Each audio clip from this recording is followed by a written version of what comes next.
శివరాత్రి అసలెందుకు జరుపుకుంటాము? శివరాత్రి అంటే ఆ శివయ్యకి ఎందుకు అంత ఇష్టమైన రోజుగా చెప్తారు? ఇంతటి పవిత్రమైన ఈ శివరాత్రి రోజున మనం ఏం చేసి ఆ స్వామిని సంతోషపరిచి ఆ స్వామి ఆశీర్వాదం తీసుకోగలము? శివరాత్రి రోజు ఏం చేసినా చేయకపోయినా ఆ స్వామికి అభిషేకం చేస్తే చాలు అంటారు కదా! అలాంటి అభిషేకం చేయడానికి మన ఇంట్లో శివలింగం లేకపోతే ఏం చేయాలి? ఒకవేళ ఉంటే అభిషేకం చేసేటప్పుడు ఖచ్చితంగా మంత్రాలే చదువుతూ చేయాలా? ఈరోజు శివాలయంకి వెళ్ళి పూజ చేసుకోవాలా? లేకపోతే ఇంట్లోనే హడావిడి లేకుండా సింపుల్‌గా ఆ శివారాధన ఎలా చేసుకోవాలి? ఈరోజు ఉపవాసం చేస్తే చాలా పుణ్యం వస్తుంది అంటారు. అసలు ఉపవాసం అంటే ఏంటి?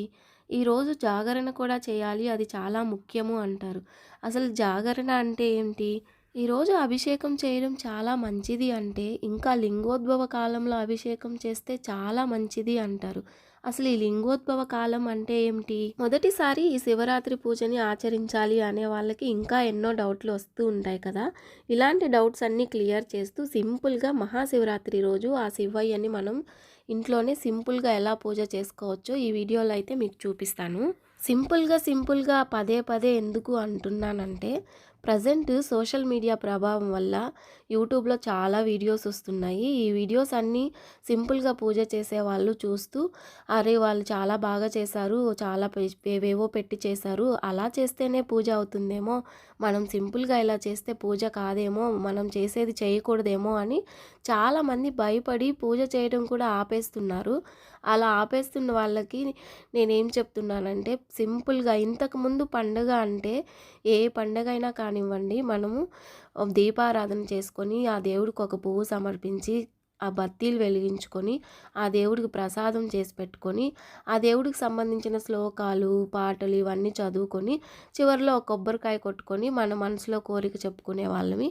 ఇది ఇంతకుముందు పండగ అంటే ఇలా ఉండేది. ఇప్పుడు పండగ అంటే ఇప్పుడు ఏదేదో హడావిడి చేసేస్తున్నారు. పూజల్లో కూడా ఏవేవో వస్తువులు పెట్టి చేసేస్తున్నారు. ఇవన్నీ చూసి చాలామంది పూజలు చేయడం కూడా భయపడి ఆగిపోతున్నారు.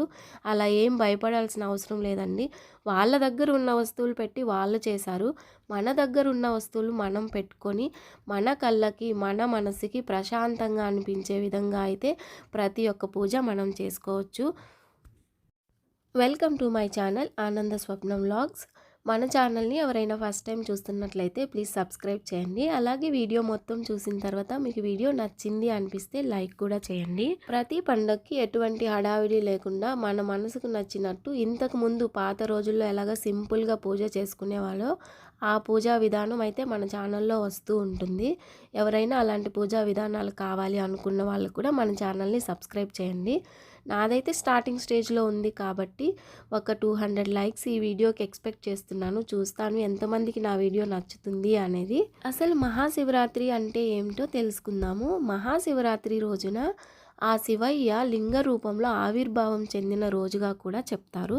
అలాగే ఇదే రోజు శివపార్వతుల కళ్యాణం జరిగింది అని కూడా చెప్తారు. ఆ రోజు శివాలయాలన్నిటిలో శివపార్వతుల కళ్యాణం కూడా చేస్తారు. ఇప్పుడు మనం ఇంట్లోనే ఈ పూజని ఎలా సింపుల్‌గా చేసుకోవచ్చో చూద్దాము. ముందుగా ఈ పూజను అసలు ఎక్కడ చేయాలి అంటే, మీ పూజా రూమ్‌లోనే మీకు కూర్చొని అష్టోత్తరము, ఆ శివయ్యకి అభిషేకము చేసుకోవడానికి వీలుగా ఉంది అనుకుంటే, మీరు పూజా రూమ్‌లోనే ఈ పూజని సింపుల్‌గా చేసుకోవచ్చు. మాకు అలా వీలుగా లేదు అనుకునే వాళ్ళు ఇలా విడిగా సపరేట్‌గా అయితే స్వామిని పెట్టి పూజ అయితే చేసుకోవచ్చు. ముందుగా ఎక్కడైతే మనం పూజ చేసుకోవాలి అనుకుంటున్నామో ఆ ప్లేస్‌ని నీట్‌గా తుడుచుకొని, తరువాత ముందుగా ఒక పీఠాన్ని రెడీ చేసుకోవాలి. ఆ పీఠానికి పసుపు రాసుకొని, పీఠం మీద అయితే బియ్యం పిండితో ముగ్గులు వేసుకొని అలంకరించుకోవాలి. తరువాత ఆ పీఠాన్ని మనం ఎక్కడైతే పూజ చేయాలి అనుకుంటున్నామో అక్కడ ఉంచి, ఆ పీఠం మీద అయితే ఒక క్లాత్ వేసుకోవాలి. ఆ క్లాత్ మీద ఇప్పుడు మనం శివయ్య ఫోటో అంటే స్వామి కుటుంబ సమేతంగా ఉండే ఫోటో అయినా, శివపార్వతుల ఫోటో అయినా ఉంచి పూజ చేసుకోవచ్చు. శివయ్య ఫోటో కూడా లేదు అనేవాళ్ళు మీ దగ్గరున్న శివలింగం అయితే పెట్టుకొని పూజ చేసుకోవచ్చండి.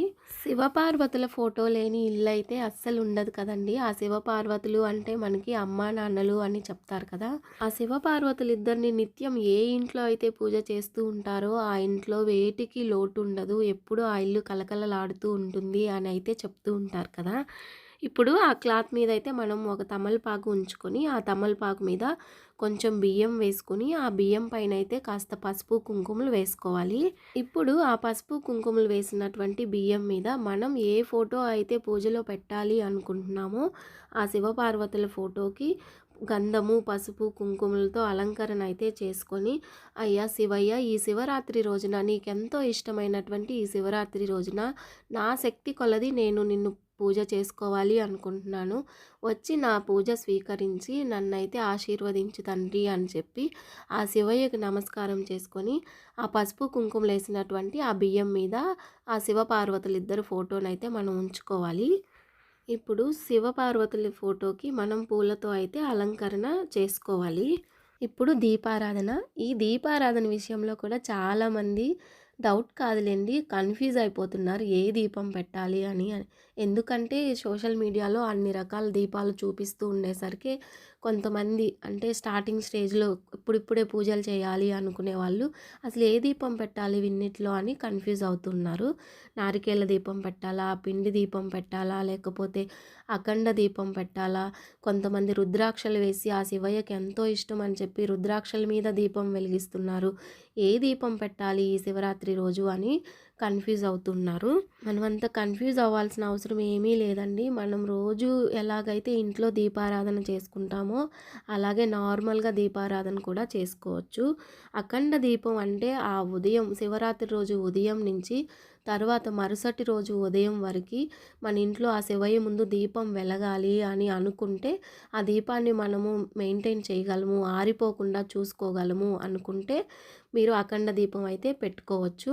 లేదు అఖండ దీపం మేమెప్పుడూ పెట్టలేదు కొత్త అనుకుంటే నార్మల్ దీపారాధన అయితే చేసుకోవచ్చు. ఇంకా కార్తీక మాసం అప్పుడు ఎంతో పవర్‌ఫుల్‌గా చెప్పుకునే ఆ శివయ్యకి ఇష్టంగా కూడా చెప్పుకునే నారికేళ దీపం అయితే అందరూ పెట్టుకోవచ్చండి. ఆ నారికేళ దీపం ఎలా పెట్టుకోవచ్చు ఈ వీడియోలో మీకైతే చూపిస్తాను. మనం ఏ పూజ చేస్తున్నా ముందుగా ఆ వినాయకుడిని పూజ చేస్తాం కదా! మనం చేయబోయేటువంటి ఈ పూజలో ఎటువంటి విఘ్నాలు రాకుండా పూజ అంతా సజావుగా సాగాలి అని చెప్పి ముందుగా ఆ వినాయకుడిని అయితే పూజిస్తాము.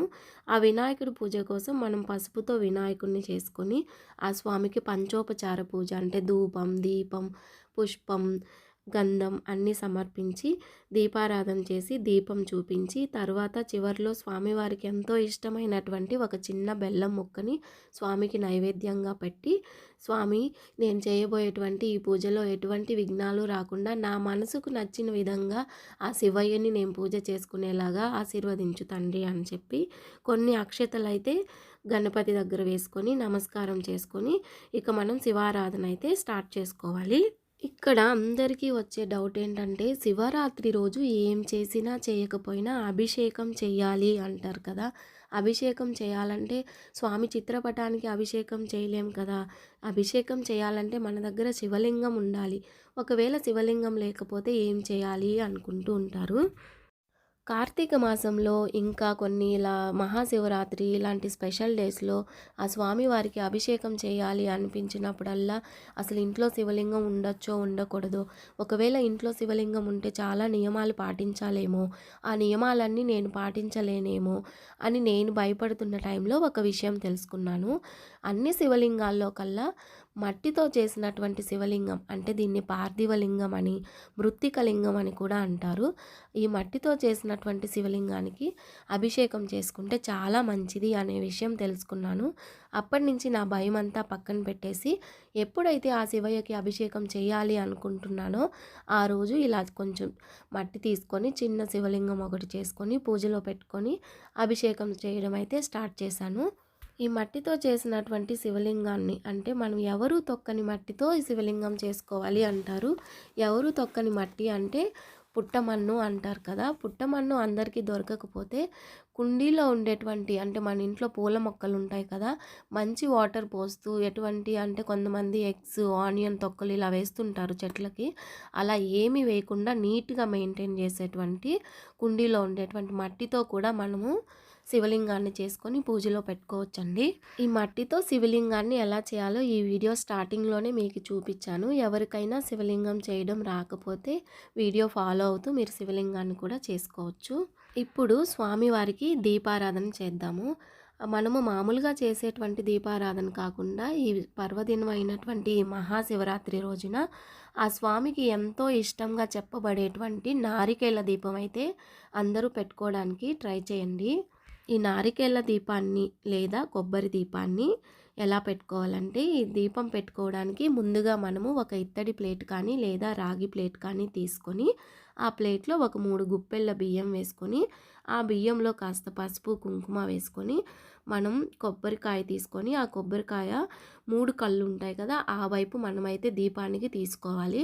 మిగతా రెండో వైపు మాత్రం స్వామివారికి ప్రసాదంగా నివేదించొచ్చు. ఆ 3 కళ్ళు వైపు ఉండే కొబ్బరికాయని తీసుకొని, ఆ కొబ్బరి గిన్నెలో మనము ఆవు నెయ్యి కానీ, నువ్వుల నూనె కానీ, మన దగ్గర మనకి ఏది అవైలబిలిటీలో ఉంటే ఆ నూనె వేసుకొని 3 వత్తులైతే ఈ దీపంలో వేసుకోవాలి. ఆ శివయ్యని త్రినేత్రుడు అని అంటాం కదా! సో, స్వామివారికి 3 వత్తులతో దీపారాధన అయితే చేసుకోవాలి. ఈ దీపారాధన మనము అగరబత్తితో కానీ, ఏకవత్తితో కానీ మనమైతే దీపారాధన చేసుకోవాలి. దీపారాధన చేసిన తర్వాత మనం దీపానికి కొన్ని అక్షతలు అలాగే కొన్ని పువ్వులు పెట్టుకొని ఆ శివయ్యకైతే నమస్కారం చేసుకోవాలి. దీపారాధన చేసి స్వామికి దీపం చూపించిన తర్వాత మనము శివ అష్టోత్తరం అయితే చేసుకొని స్వామిని అయితే ఆరాధన చేసుకోవచ్చు. శివ అష్టోత్తరం మనము స్వామి చిత్రపటానికి లేదా స్వామిని ఆవాహన చేసినటువంటి శివలింగంలో మనమైతే అష్టోత్తరం చేసుకోవచ్చు. అభిషేకం కూడా శివలింగంకే చేసుకోవచ్చు. మనం చేసుకునేటువంటి ఈ అష్టోత్తరం పువ్వులతో కానీ, స్వామికి ఎంతో ఇష్టమైనటువంటి భస్మం అంటే విభూదితో కానీ, పండ్లతో కానీ, లేదా పసుపు కుంకుమలతో కానీ, గంధంతో కానీ చేసుకోవచ్చండి. అష్టోత్తరం అందరికీ చదవడానికి రాదు అని అనుకునే వాళ్ళు యూట్యూబ్‌లో వీడియో ప్లే చేసుకొని పక్కన పెట్టుకొని ఆ ఆడియో గానీ, వీడియో గానీ వింటూ మీరైతే అష్టోత్తరం చేసుకోవచ్చు.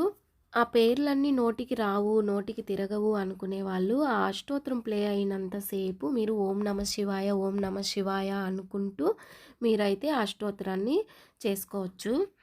ఈ శివరాత్రి రోజు ఏం చేసినా చేయకపోయినా ఆ స్వామివారికి ఖచ్చితంగా అభిషేకం చేయాలి అంటారు కదా! ఈ అభిషేకం చేయడానికి మనము చేసుకునేటువంటి శివలింగం ఖచ్చితంగా మట్టితోనే చేసుకోవాలా అనేమీ లేదండి. శివలింగాన్ని మనము పసుపుతో చేసుకోవచ్చు, గంధంతో చేసుకోవచ్చు, బియ్యం పిండితో చేసుకోవచ్చు, అన్నంతో చేసుకోవచ్చు. మనకు వీలైనటువంటి పండ్లతో కూడా మనం శివలింగాన్ని చేసుకోవచ్చు. మీరు దేనితో అయితే శివలింగం చేసుకోవాలి అనుకుంటున్నారో, మీరు చేసుకున్నటువంటి శివలింగాన్ని పూజలో పెట్టుకొని అభిషేకం పాలు అంటే పంచామృతాలు అంటే ఆవు పాలు, ఆవు నెయ్యి, పెరుగు, పంచదార, తేనె ఇవన్నీ విడివిడిగా కూడా వేస్తూ అభిషేకం చేసుకోవచ్చు. లేదా మీరు అభిషేకం వేటితో చేయాలి అనుకుంటున్నారో ఆ పంచామృతాలన్నీ అన్నిట్లో ఒక దాంట్లో వేసి కలిపేసి ఒకసారిగా అయితే కూడా చేసుకోవచ్చు. శివయ్యని అభిషేక ప్రియుడు అని అంటాం కదా! ఆ శివయ్యకి ఏం చేసినా చేయకపోయినా కాస్త నీళ్ళు ఆ శివలింగం మీద మనం వేసి మన మనసులోని కోరికను చెప్పుకుంటే ఆ కోరిక నెరవేరుస్తారు. ఆ కొంచెం నీళ్ళ అభిషేకానికి ఆయన ఎంతో సంతోషపడి మనం కోరినటువంటి వరాలు ఇస్తారు అని అయితే చెప్తూ ఉంటారు కదా! ఈ శివరాత్రి రోజు అందరికీ అభిషేకం చేయాలని ఉంటుంది. కానీ మళ్ళీ మనం ఎక్కడ భయపడతాం? అమ్మో! అభిషేకం చేయాలంటే ఖచ్చితంగా మనకి మంత్రాలు, స్తోత్రాలు ఇవన్నీ వస్తేనే చెయ్యాలేమో అని భయపడుతూ ఉంటాము. అలా ఏం లేదండి. మనకి ఎంతసేపు అభిషేకం చేయాలనిపిస్తే అంతసేపు ఓం నమః శివాయ, ఓం నమః శివాయ అనుకుంటూ ప్రశాంతంగా మన మనసంతా ఆ దేవుడి మీద పెట్టి మనమైతే అభిషేకం చేసుకోవచ్చు. అలా ఏం లేదు అనుకుంటే యూట్యూబ్‌లో ఆ స్వామికి సంబంధించిన పాటలు రుద్రం కానీ ఇవన్నీ ఉంటాయి. అవి ప్లే చేసుకొని వింటూ మనమైతే ప్రశాంతంగా భక్తిగా ఆ శివయ్యనైతే ఆరాధన అయితే చేసుకోవచ్చు. ఈ అభిషేకం అనేది ఉదయం చేసుకోవాలా? లేకపోతే సాయంత్రం చేసుకోవాలా? అనే డౌట్ కూడా వస్తుంటుంది కదా!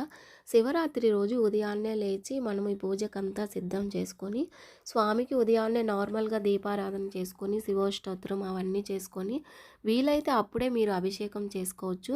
మాకు ఉదయం ఇలా అభిషేకం చేసుకోవడానికి వీలవ్వదు అనుకునే వాళ్ళు, సాయంత్రం ఈ శివరాత్రి రోజున చాలా ముఖ్యమైన టైంగా చెప్పేదేంటంటే, సాయంత్రం 6 గంటల నుంచి తర్వాత రోజు ఉదయం 6 గంటల వరకు ఉండేటువంటి ఈ టైం అనేది చాలా పవిత్రమైనది అని చెప్తారు. సో, అందుకని శివరాత్రి రోజు సాయంత్రం 6 నుంచి 6:30 లోపు మీరు ఈ పూజనైతే స్టార్ట్ చేసుకొని, సాయంత్రం వేళ అయితే మీరు అభిషేకం చేసుకోవడం అయితే చాలా మంచిది. అభిషేకానికి పంచామృతాలతో పాటు ఇంకా స్వామికి ఎంతో ఇష్టమైనటువంటి భస్మం అంటే విభూది, గంధం గానీ, ఇంకా మంచినీళ్ళు, కొబ్బరి నీళ్ళు, చెరుకు రసము, ద్రాక్ష రసము, పండ్ల రసాలన్నిటితో కూడా మనము ఆ స్వామినైతే అభిషేకం చేసుకోవచ్చండి. ఈ శివరాత్రి రోజు ముఖ్యంగా ఉపవాసం చేయాలి అంటారు కదా! అసలు ఎలా చేయాలి ఉపవాసం? ఉపవాసం అంటే ఏంటి అంటే, మనం కంప్లీట్‌గా మంచినీళ్ళు తాగకుండా, తిండి తినకుండా మానేయడాన్ని ఉపవాసం అన్నారండి. ఉపవాసం అంటే మనము ఆ స్వామికి దగ్గరగా అవ్వడం. అంటే ఆ రోజంతా ఆ స్వామి నామస్మరణ చేస్తూ మన మనసుని ఆ స్వామికి దగ్గరగా చేయడాన్నే ఉపవాసం అంటారు. సో, హెల్త్ బాగలేనోళ్ళు పచ్చి మంచినీళ్ళు కూడా తాగకుండా అన్నం అలా మానేసి, ఆ తర్వాత రోజు వెళ్ళి హాస్పిటల్‌లో పడేలాగా అయితే మరీ కఠినంగా అయితే ఉపవాసం చేయాల్సిన అవసరం లేదండి. పాలో, పండో ఏదో ఒకటి తీసుకొని మీ శరీరాన్ని నిలుపుకుంటూ, ఆ శివారాధన చేసుకుంటూ, ఆ స్వామికి దగ్గరగా అవ్వాలండి అంతే. దాన్నే మనం ఉపవాసం అంటాము. ఈ శివరాత్రి రోజున జాగరణ చేస్తే చాలా మంచిది అని అంటారు కదా! అసలు జాగరణ అంటే ఏంటి? జాగరణ అంటే ఈ శివరాత్రి రోజున సాయంత్రం 6 గంటల నుంచి తర్వాత రోజు ఉదయం 6 గంటల వరకు ఉండే టైంని మనము 4 జాములుగా అయితే చెప్తాము. అంటే ప్రతి జాముకి 3 గంటల లెక్కన మొత్తం 4 జాములుగా అయితే డివైడ్ అవుతుంది. ప్రతి జాముకి మనము ఆ స్వామికి 11 సార్లు అభిషేకం చేస్తూ అంటే లేదా మనకి ఎన్ని సార్లు వీలైతే అన్ని సార్లు ప్రతి జాముకి ఆ స్వామికి అభిషేకం చేస్తూ మనం మేల్కొని ఆ స్వామికి సంబంధించినటువంటి శ్లోకాలు కానివ్వండి, పాటలు కానివ్వండి, పురాణాలు కానివ్వండి, అవన్నీ భక్తిగా చదువుకుంటూ శివనామ స్మరణ చేస్తూ రాత్రంతా మేల్కోవడాన్నే జాగరణ అని అంటాము. పూజలో అభిషేకం పూర్తయిన తర్వాత స్వామివారికి నైవేద్యం అయితే సమర్పించాలి. నైవేద్యంలో ఇదే ఉండాలి అని ఎవరు చెప్పరండి. నైవేద్యంలో పాలు కానీ, పండ్లు కానీ మన దగ్గర ఏదుంటే అది ఆ స్వామికి నైవేద్యంగా అయినా నివేదించొచ్చు. లేదా ఆ రోజు పండుగ కదా ఏదైనా ప్రసాదంగా వండి పెట్టాలి అనుకుంటే వండి స్వామివారికైతే నివేదించొచ్చు. మనం కొబ్బరి దీపం పెట్టినప్పుడు ఒక కొబ్బరి గిన్నెని మాత్రమే దీపం పెట్టడానికి వాడతాం కదా! ఇంకో కొబ్బరి గిన్నెని స్వామివారికి నైవేద్యంలో పెట్టొచ్చండి. నైవేద్యం సమర్పించేసిన తర్వాత స్వామివారికైతే కర్పూర హారతినివ్వాలి. కర్పూర హారతి ఇచ్చేటప్పుడు ఆ శివయ్య భక్తి పాటలు మనకేవైనా వస్తే పాడుకుంటూ ఆ శివయ్యకైతే కర్పూరంతో హారతినివ్వాలి.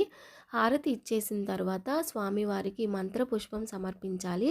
మంత్రపుష్పం అంటే చేతిలోకి మనం కొన్ని అక్షతలు తీసుకొని, ఒక పువ్వు కూడా తీసుకొని స్వామివారికైతే మన కోరిక ఏదైనా ఉంటే చెప్పుకొని, నమస్కారం చేసుకొని, ప్రదక్షిణలు చేసుకొని, ఆ అక్షతలు, పువ్వు స్వామివారి పాదాల దగ్గర అయితే వేసి నమస్కారం అయితే చేసుకోవాలి.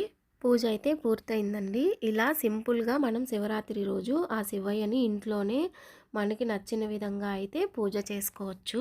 ఈ మహాశివరాత్రి రోజు అభిషేకము ఆ లింగోద్భవ కాలం వరకు మేలుకొని ఆ టైంలో అభిషేకం చేస్తే చాలా మంచిది అంటారు కదా! లింగోద్భవ కాలం దీన్నే నిశిత కాలం అని కూడా అంటారు. ఈ మహాశివరాత్రి అంటేనే ఆ శివయ్య లింగ రూపంలో ఆవిర్భించిన టైం కదా! ఈ అర్ధరాత్రి అంటే ఈ మహాశివరాత్రి రోజు 12 గంటలు అలాంటి టైంని మనం లింగోద్భవ కాలం అంటాము. ఈ లింగోద్భవ కాలంలో ఆ శివయ్యకి అభిషేకం చేస్తే చాలా మంచిదండి. వీలైతే ఆ టైం వరకు మేల్కొని అభిషేకం చేస్తే మంచిది అంటారు. మొదటిసారి పూజ ఆచరించాలి అనుకునే వాళ్ళకి ఉండే డౌట్స్ అన్నీ నా వీడియోలో క్లియర్ చేశాను అని అనుకుంటున్నాను. ఈ విధంగా ఈ మహాశివరాత్రి రోజు అందరూ ఇంట్లోనే ఆ శివయ్యని మన మనసుకు నచ్చిన విధంగా మన దగ్గర ఉన్న వాటితోనే మనకు ప్రశాంతంగా అనిపించేలాగా సింపుల్గా అయితే ఇంట్లోనే మనం పూజ అయితే చేసుకోవచ్చు. ఉపవాసం అయితే మనం ఈరోజు ఉదయం నుంచి తర్వాత రోజు ఉదయం వరకు ఉండి ఆ తర్వాత రోజు స్వామిని పూజించుకొని తర్వాత ఉపవాసం అయితే విరమించాలండి. నా వీడియో మీకు నచ్చితే లైక్ చేయండి. అలాగే ఛానల్ని సబ్స్క్రైబ్ కూడా చేయండి.